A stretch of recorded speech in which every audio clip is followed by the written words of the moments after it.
Hello again.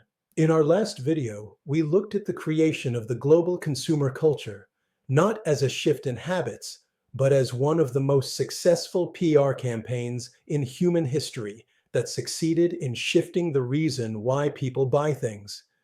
A shift from buying to meet their needs to buying to meet their wants. That's a compelling case history of what a great PR campaign can achieve. But that case history triggers a vital question.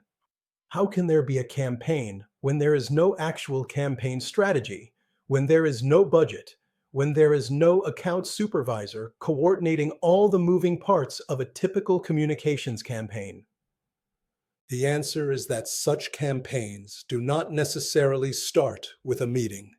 They emerge, and that happens because of what I call an organic message conspiracy. I am not referring to the smoke-filled room image of a conspiracy. What I'm referring to is truly organic. It is a spontaneous alignment born of symbiotic relationships. It's what happens when diverse enterprises, government, industry, associations, even fierce competitors find their individual interests and goals all pointing in the same direction. They don't need to talk with each other or call for a planning meeting because their goals are already synchronized. And they know that instinctively. They come together organically because they have realized that working as a group, even if that group is totally unstructured, is the fastest, most effective way to leverage power through strategic communication. So they don't create a conspiracy as much as they simply become a conspiracy organically. We've already discussed the relevant case history of the creation of the global consumer culture. But that is hardly the only example. Consider this. How did the diamond ring become the symbol of getting engaged? De Beers has been the lead player, but they were joined by an unstructured army of local jewelers, Hollywood directors, romantic restaurants, and a bunch of other players with the same goals. Rather than a structured campaign, it was an unstructured conspiracy that arose organically because they shared the same goals that made the diamond engagement ring synonymous with getting engaged. Breakfast. What an unbelievable campaign. Disparate parties were able to gain support for the concept that breakfast was the most important meal of the day. In this case, a brilliant structured campaign created by Edward Bernays for his bacon producer client was symbiotically joined by egg producers, the citrus industry, and others with financial interests, as well as thousands of doctors with no financial goals, but whose Vizeba support for the breakfast is important message advanced their position as paragons of all things health. British Petroleum coined the term personal carbon footprint, but it became an organic message conspiracy when ad agencies, lifestyle media, politicians, even green nonprofits used the concept to move the burden of climate change from industry and other polluters to the individual consumer. These message conspiracies are actually masterclasses in collaboration. These groups collaborate to align their messages and amplify their power.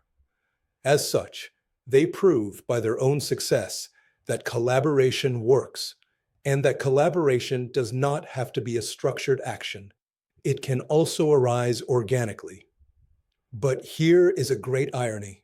While this process of informal and unstructured collaboration is used to promote broad messages, such as a diamond ring is the symbol of being engaged, the individual players very often uncollaborate to push their own individual messages, such as why you should buy your diamond ring at this store. Then they revert from the informal collaboration with the other message conspirators to their own individual campaigns that use the philosophy of hitting their targets with messages that have nothing to do with collaboration. And that brings us to our next question. Why is collaboration rejected as an approach when the message is no longer broad? The answer To push their own unique value propositions, clients turn for help to PR agencies that are still selling a 100-plus-year-old model that works so well for so long. But it doesn't work any longer. A November 2024 survey of CEOs conducted by the PR firm Weber Shandwick revealed that only 17%, not even 2 out of 10, have confidence in their current communication resources.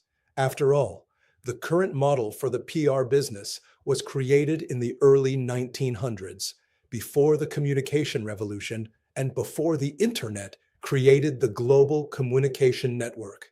It is a model of top-down, one-way communication from the organization paying for the communication campaign to their so-called targets. That model worked when radio and newspapers were the channels for information and news. But that is an entirely different world than the world that exists now, a world where communication is no longer limited because of time and space, a world with the possibility of unlimited ongoing collaboration. Personally, I think that is an opportunity that should be embraced, not rejected. But collaboration is one of those mom and apple pie kind of words, always a positive connotation. But what does collaboration look like? Is it easier said than done? In the next video, we'll focus on the issue of collaboration and communication, and we'll consider whether and how the collaborative approach can be used to build support for very unique messages. See you then.